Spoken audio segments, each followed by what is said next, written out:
One of the failures religious communities have perpetrated or have not added to this conversation in a viable way is that we have erred on the side of politics rather than on the side of morality. Instead of us trying to present an alternative way, we decide to ride on the backs of donkeys or horses. You can't handle the truth. People need transformation, and religion won't do. This kind of thing is spiritual. Life is evolving, and so are you. I feel it already. Welcome to the Next Evolution Podcast.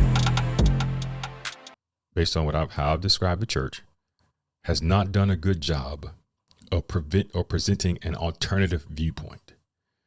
Chaps, what's your alternative viewpoint? Now, I believe that, and I am of the opinion that people who have grown up in the church, Protestant and or Catholic, not exclusively. So let me say this. I'm not for all of I have people who listen to me from overseas, right? From other parts of the world who are the Islamic faith tradition. So I don't want to discard them, right? So I can't speak to all of those religious groups. I can only speak from my perspective. So I will let the imams and the rabbis and those of other faith groups who may have a different viewpoint about life and eternity and morality speak on behalf of their community as I'm speaking on behalf of mine. 1, as a Protestant, 2, as a chaplain, 3, as a pastor, 4, as a person who studied religious moral ethics for a very, very long time. I think the reason why one of the contributive factors to the massive amount of abortions in America may be the result of communities not stepping up to be a solution or an alternative to someone having to make that decision. Now, I am fully aware that I am a man talking about a woman's right to choose, right? I am fully aware of that. So I have no intentions to disarm or speak on behalf of all women. What I'm simply saying is that communities of faith have not done a good job of presenting an alternative viewpoint to a person who may find themselves with child and they don't want to produce a child, don't want to have a child, right? In a relationship with someone and they ended up pregnant and they decided they don't want to have a baby with that individual. This is something that I experienced in the military quite a bit, right? Young people get married early. Person gets deployed, they come back from deployment, the couple gets together, the baby is born, and this happens. Or one of the other issues that I deal with is a young person does not want to go on deployment, so they will get pregnant because you can't be pregnant and on deployment. So my viewpoint is that within the church, no one should ever go to the church and say, I need to have an abortion because I can't afford it. I'll tell you why in a minute. So economic grounds should not be a reason why a person makes that decision. And I'll tell you why. Now I'm talking about an alternative viewpoint. That's first thing. Or one's incapacity of the mother to care for a child. Right? People everywhere exist within communities. And if the church is to be one thing, it is to be a community. A communitas. This is where people come together and support each other. And I'll be honest with you, that churches are communities, and within communities, there are support factors, right? One of the greatest reasons why I tell people who may have, disconnected themselves from religious communities, that they should look for another religious community if that's their background, is because they need that support system. Everyone needs a support system, right? Now, I have a vision that we'll be able to create that online somehow, some way. I think that's the way with the future. I think we need to figure out how to do that. But listen, there's no substitute for human contact, right? There's no substitute for human contact. There's no substitute for being in the presence of another and being there to help and support people when they need your physical presence to be with them. That's what makes community.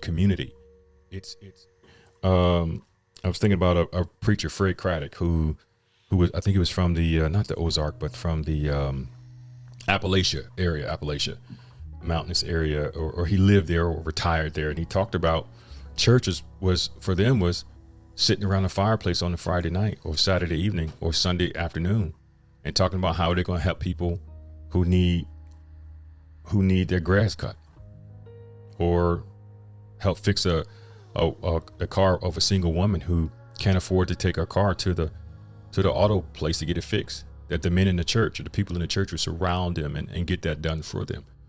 Or maybe a mother who is, husband is disabled, having to clean up around the house, that people will go over and help with ironing clothes and doing the laundry, right? This is what I mean by community. This is what community does. It is being present with people in their good times and in their not so good times. And so when I make this statement that there should be no reason on economic grounds that people have abortions because they're not able to take care of them, because the church should be there to support them. Right?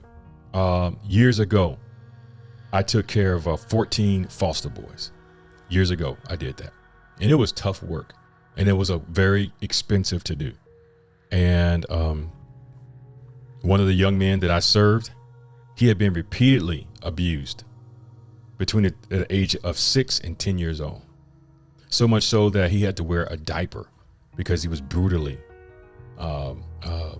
abused for years by an adult, right?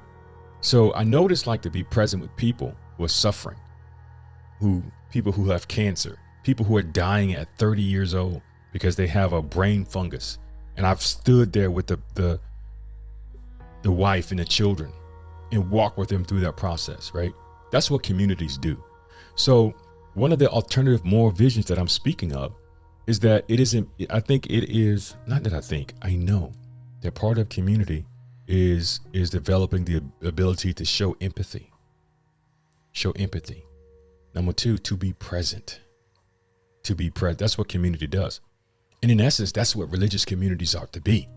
And one of the reasons why young people or people walk away from religious communities is because they don't feel like they are part of the community, or they need to change something inherently about themselves to become a part of that community, or that the community is not patient enough to walk with them through their hardship or journey, their current circumstance situation, even if it questions their own moral, doctrinal, religious beliefs.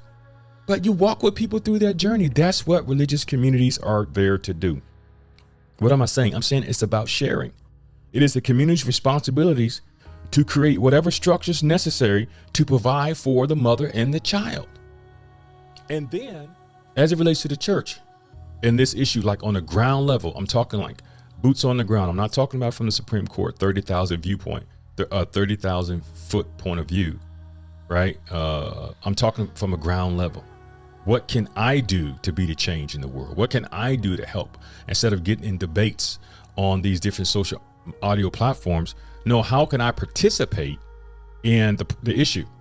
And one of the challenges that we should give to the church and those who are listening to me, my listening community, my people, my loved ones, listen to me, right? Those who are going from one stage in life to the next, those who are going through the next evolution of their lives, is that we have to hold people accountable.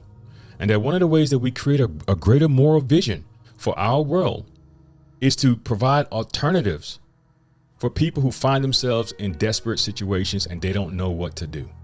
That's what communities are for. So these religious communities have a responsibility to create structures. What did Jesus say? Jesus says, no greater thing you can have than this, than you lay down your life for a friend. I think it's in Mark chapter 11 or chapter 13. It says 2 things, all the law and prophets in the Bible rest on these. Love the Lord your God with all your heart, soul, mind, and strength, and love your neighbor as yourself. That's it. If you can do that, then all the law and the prophet. In other words, if you really want to know what it is to be a faithful religious person or a faithful human being, is to, number 1, understand that there's a higher power, that there are things outside of the universe that are outside of our control. Be humble. Number 2, treat people the way you want to be treated. So if you found yourself in a situation where you've gotten someone pregnant or someone in your family, your child, how are you there to support them? What structures are you setting in place to surround them? This is called sharing. Sharing. We don't leave in the military. We don't leave a hurt man behind. No one left behind. That's what the Marines say. Semper Fidelis, always faithful. Right? It's about sharing. It's about advocacy. Instead of holding picket signs, go adopt a child. You see, that's a different viewpoint. Instead of crucifying the young couple who got pregnant at a young age, provide mentoring. Be there for them, support them, love them, help them raise the child if there's no parents or siblings around to help fill that gap. This is what we mean by giving an alternative viewpoint, a religious moral vision to this thing. And what this does is it pulls you off the sideline. So you and I can no longer say we have no responsibility in this matter, but we can actually participate in creating the world that we want to see. And what better way to create a world than to learn how to share and be there for people who need you most. This is what it means by being a part of a community. For Christ do, he was a part of a community. Community. That's what the church is all about, y'all. It's a part of a community. So I want to encourage you. I want to encourage you to have a different viewpoint about this circumstance. Have a different viewpoint about this situation. It's not just about clickbait and debates in your particular news channel. If you are a person of faith, if you're a person of religion, I'm talking to you. If you're a part of my listening community, I'm talking to you. Right? One of the greatest ways to get through the being unstuck in your life is to learn how to serve other people. This is one of the greatest ways to get unstuck in your life. So the next time you have a debate, the next time you listen to a debate, the next time you have a conversation with a young woman who's thinking about aborting, or a young man who's thinking about encouraging abortion, obviously I can't tell you what to do. But if you can imagine with me an alternative vision here, how can we create communities that are supportive of one another? That's what real religion is about. That's what real spirituality is about. It's not just about manifestation. It's about what you can do for others. It's about, sometimes we really, and I'm a believer in manifestation, but can you believe in manifesting something for someone else? Can you do that? Well, y'all, this is Chaplain Bailey. Thank you so much for tuning in. For those of you who were listening, Lois, my friend, Roman, Cameron, Gordon, Chris, Alberto, Kelly, Will, Diane, all of those who came through, thank you so much. You can always appreciate those who listen, appreciate my listening audience as well. I appreciate those who support me and support what we're doing here at the Next Evolution and here, because I think it's important information.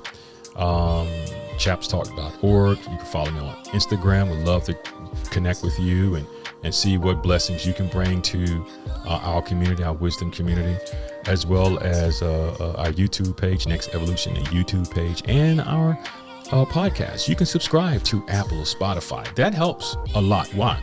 All of the stuff that we do costs money, but most important, I'm willing to pay whatever it is I need to pay to be the voice that God has called me to be, that the universe is calling me to be for this time and this age. And I want you to come on and join with me. It costs you nothing to hit like, subscribe. It costs you not a thing. It costs you nothing to hit an emoji button and say, hey, I got you, I'm listening. Not bad. It costs you nothing to send me a message on IG that says, hey, I heard you, I appreciate it. Hey, let's talk about this. It costs you not a thing to share love and spread love. These are the kind of messages I believe that the community needs to hear. So thank you so much for listening. God bless you. May the Lord keep you. May the Lord cause his face to shine upon you from this time and evermore.